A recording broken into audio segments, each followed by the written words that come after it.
Assalamualaikum warahmatullahi wabarakatuh. Bismillahirrahmanirrahim. Alhamdulillahirabbil alamin wa bihi nasta'inu ala umurid dunya waddin. Wassalatu wassalamu ala asyrafil anbiya'i wal mursalin sayyidina Muhammadin wa ala alihi washabihi ajma'in, amma ba'du. Yang terhormat Bapak dosen pengampu mata kuliah Ilmu Kalam, Bapak Fikri Farihin SPD, dan juga teman-teman sekalian yang saya cintai. Nah, pada kesempatan kali ini saya dan juga rekan-rekan saya akan mempresentasikan makalah kami yang berjudul Hubungan Akal dan Wahyu dalam Ilmu Kalam. Nah, di sini saya sebagai presentator pertama akan menjelaskan tentang pengertian akal dan wahyu. Kata akal yang sudah menjadi kata Indonesia itu berasal dari bahasa Arab, yaitu al-aqlu. Artinya pikiran atau intelek, daya atau proses pikiran yang lebih tinggi berkenaan dengan ilmu pengetahuan. Nah, dalam bahasa Indonesia perkataan akal menjadi kata majmu', akal pikiran. Akar kata al-aqlu mengandung makna ikatan, yaitu dipergunakan untuk menerangkan sesuatu yang mengikat manusia dengan Tuhan. Dipergunakan untuk menerangkan sesuatu yang mengikat manusia dengan Tuhan. Nah, ia juga mengandung arti mengerti, memahami, dan berpikir. Sementara Izutsu mengatakan bahwa kata akal pada zaman jahiliyah itu diartikan sebagai suatu kecerdasan praktis atau practical intelligence. Kata ini dikhususkan pada seseorang yang dapat menyelesaikan setiap permasalahannya dengan baik. Orang yang berakal menurut Izutsu itu adalah orang yang mempunyai kemampuan dalam menghadapi setiap masalah yang dihadapi dan mampu melepaskan diri dari bahaya yang ia hadapi dalam setiap mengarungi samudera kehidupannya. Sifat seperti ini pada zaman jahiliyah dijunjung tinggi dan dijadikan pegangan dalam kehidupannya. Dan melalui akal pikiran, manusia dapat menggunakannya untuk mencari petunjuk serta kebenaran, serta dapat membedakan mana yang baik untuk diikuti serta menjauhi dan meninggalkan hal-hal yang buruk. Meskipun manusia mempunyai akal dan senantiasa menggunakannya sama dalam menjalani urusan kehidupan atau untuk mencari kebenaran, namun tidak semestinya hasil pemikiran mereka menempati tujuan yang sebenarnya serta mencapai matlamat yang dimaksud dan diinginkan, dan disitulah letak pentingnya wahyu. Ya. Sementara wahyu itu berasal dari bahasa Arab al-wahyu, artinya suara, api, dan kecepatan. Kata wahyu disebutkan 78 kali dalam Al-Quran dengan beraneka ragam makna, seperti mengandung makna firman Allah, hikmah, ilham, bisikan, isyarat, perintah, tulisan, dan kitab yang terdapat dalam Al-Quran. Misalnya, wahyu bermakna firman Allah seperti dalam surah An-Nisa, itu ayat 163. Nah, selanjutnya Al-Quran mengandung arti selanjutnya Al-Wahyu mengandung arti pembicaraan secara tersembunyi dan dengan cepat. Wahyu juga berarti petunjuk langsung dari Allah atau kebenaran langsung disampaikan Tuhan kepada salah seorang hambanya. Dengan kata lain, wahyu merupakan komunikasi antara Tuhan dan manusia.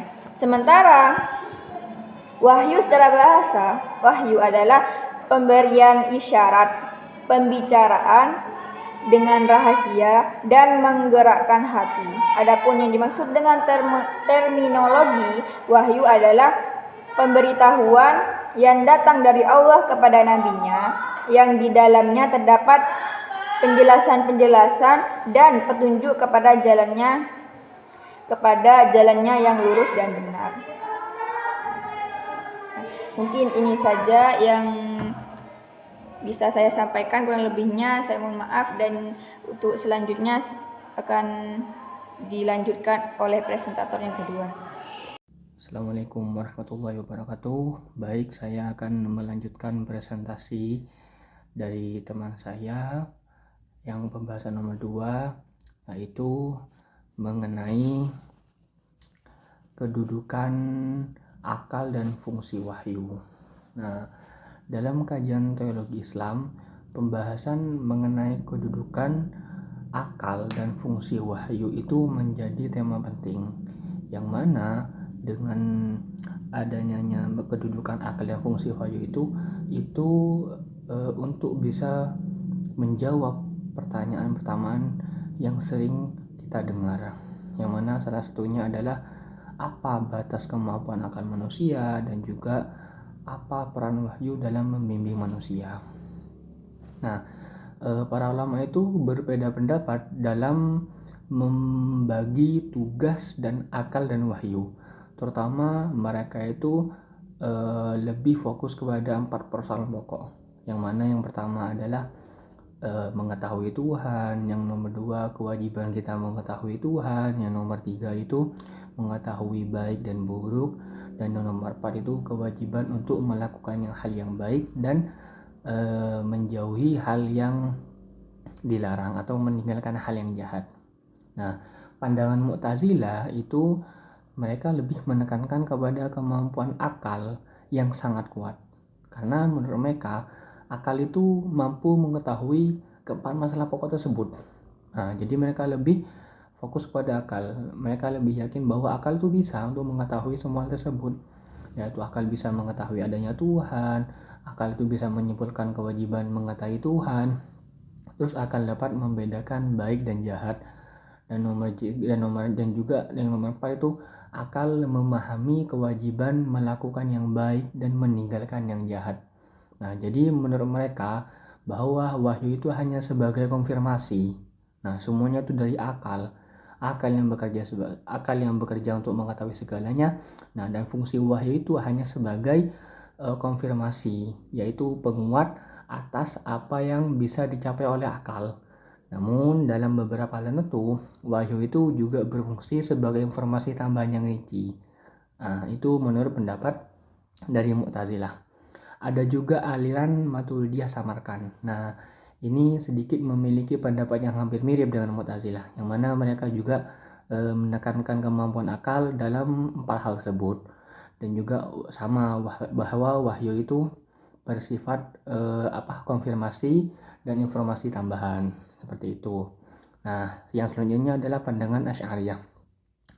Mereka itu berpendapat yang mana pendapat mereka itu lebih membatasi kemampuan akal. Jadi akal itu menurut pandangan Asy'ariyah, akal itu hanya mampu untuk mengetahui Tuhan. Nah, sedangkan 3 persoalan lain seperti kewajiban mengetahui Tuhan, mengetahui baik dan buruk, dan kewajiban melakukan yang baik dan meninggalkan yang buruk, meninggalkan yang jahat, itu tidak bisa diketahui dengan akal, seperti itu. Nah, dalam pandangan Asy'ariyah, mutlak diperlakukan bahwa wahyu itu diperlakukan sebagai informasi, sumber informasi untuk mengetahui 3 hal tersebut: menjelaskan kewajiban manusia, menentukan mana yang baik dan buruk, memerintahkan pelaksanaan yang baik dan meninggalkan yang jahat. Nah, ada juga aliran yang hampir sependapat dengan pendapat Asy'ariyah, yaitu namanya aliran Maturidiyah Bukhara. Nah, itu sependapat dengan Asy'ariyah bahwa mereka juga bersama-sama berpendapat menganggap bahwa wahyu ini sebagai sumber informasi yang tidak bisa digantikan oleh akal dalam 3 hal tersebut. Nah, seperti itu. Nah, peran akal di dalam syariat. Nah, akal itu memiliki fungsi penting dalam perkara yang tidak dijelaskan secara rinci di dalam Al-Quran dalam 3 hal tersebut. Nah, seperti itu. Nah, peran akal di dalam syariat. Nah, akal itu memiliki fungsi penting dalam perkara yang tidak dijelaskan secara rinci di dalam Al-Quran dan hadis. Nah, akal itu digunakan untuk mengetahui ajaran Islam yang urusan muamalah atau berurusan dengan duniawi. seperti masalah sosial, ekonomi, politik, dan lain-lain. Dan juga dipakai untuk melakukan ijtihad pada persoalan yang selalu berubah-ubah dengan kemajuannya zaman. Nah, tetapi dalam ibadah khusus, yaitu ibadah ritual khusus, akan tetapi di dalam ibadah khusus, yaitu ibadah khusus, akal tidak berwenang untuk menentukannya, karena ibadah yang bersifat khusus itu karena ibadah itu bersifat tetap dan tidak mengalami perubahan. Sedangkan kalau akal yang tadi sudah saya jelaskan tadi, itu untuk mengetahui ajaran Islam yang muamalah dan juga melakukan ijtihad yang persoalannya itu berubah-ubah dengan sesuai perjalanan zaman, seperti itu. Nah, objek ijtihad hanya pada urusan kemasyarakatnya. Jadi objek dari keijtihadannya tadi yang dilakukan oleh akal itu hanya berurusan dengan masalah kemasyarakatan, bukan masalah ibadah, seperti itu. Karena yang tadi saya jelaskan bahwa ibadah itu akan bersifat tetap, tidak mengalami perubahan, seperti itu. Nah, dan peran akal di dalam teologi dan tafsir, akal ini fungsinya adalah untuk memberikan interpretasi pada persoalan teologis dan juga memahami ayat-ayat Al-Quran, juga memahami hadis Nabi yang mana banyak diriwayatkan oleh Nabi sendiri dan juga dan para sahabat.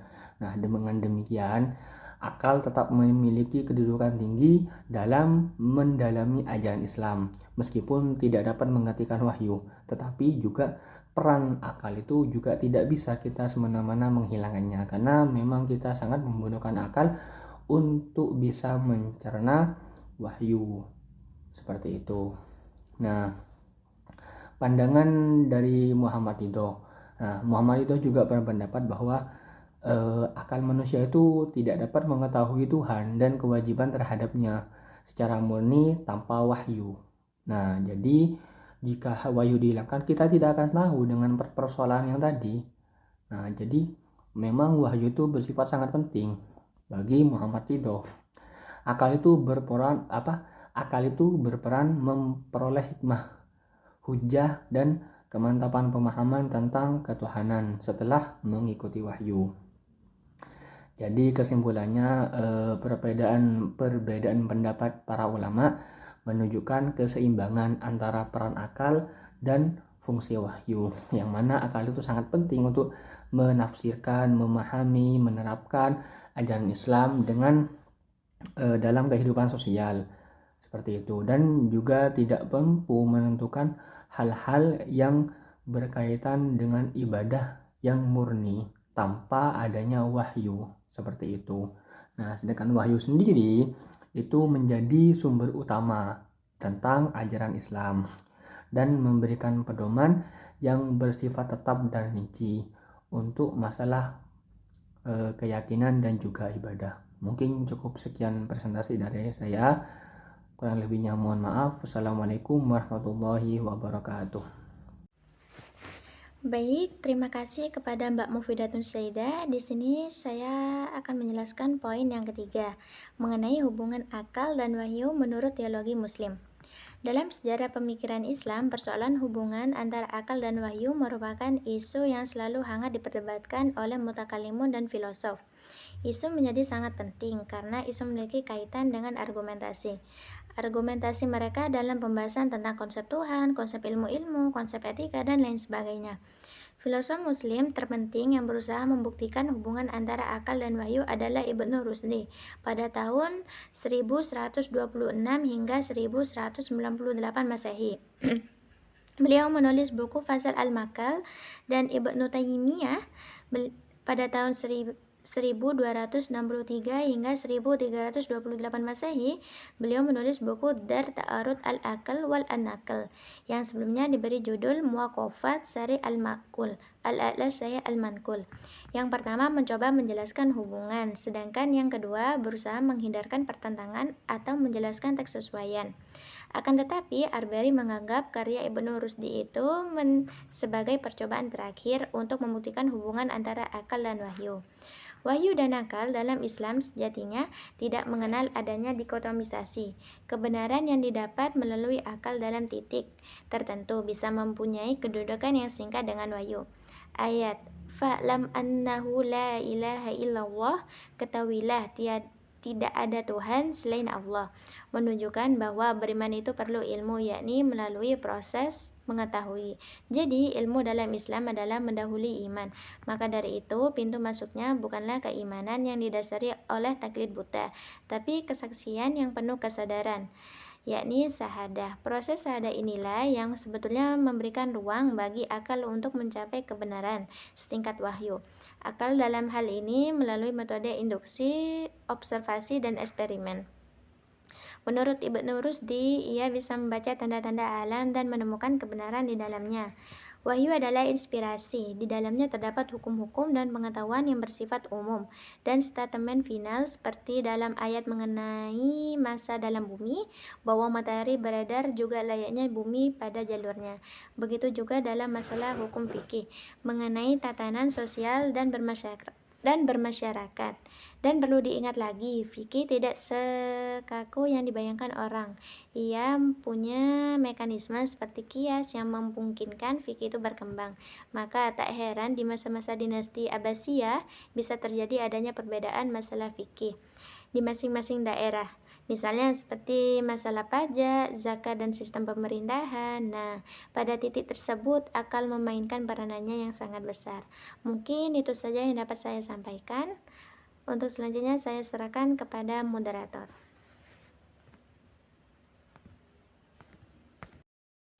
Baik, terima kasih kepada presentator atas materi yang telah disampaikan. Mungkin cukup ini dari kelompok kami, kurang lebihnya mohon maaf yang sebesar-besarnya. Billahi taufiq wal hidayah. Wassalamualaikum warahmatullahi wabarakatuh.